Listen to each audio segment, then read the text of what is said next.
So first, I want to say that academia is a potentially rewarding, but also an immensely challenging professional domain.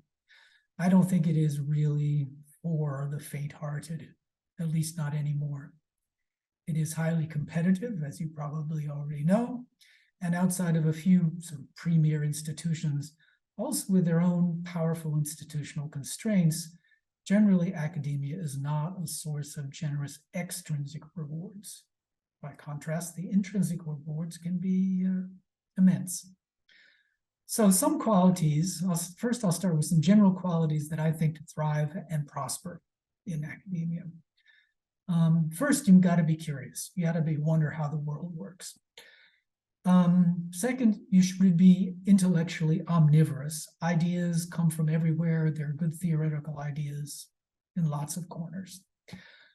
At the same time, you need to be disciplined and focused. After all, a scientific discipline or a paradigmatic discipline means that you have to play by certain rules. And a sort of a corollary to that is you really need to know your field. It's good to know the general field, but also your more specific domains of inquiry. And this is not just the last 5 years of your preferred journals. This means digging deep to the foundation of important concepts. And then finally, sort of being committed to lifelong learning and evolution is important. Certainly what we've seen in the last few years with artificial intelligence and so forth tells us that we really need to keep on our toes.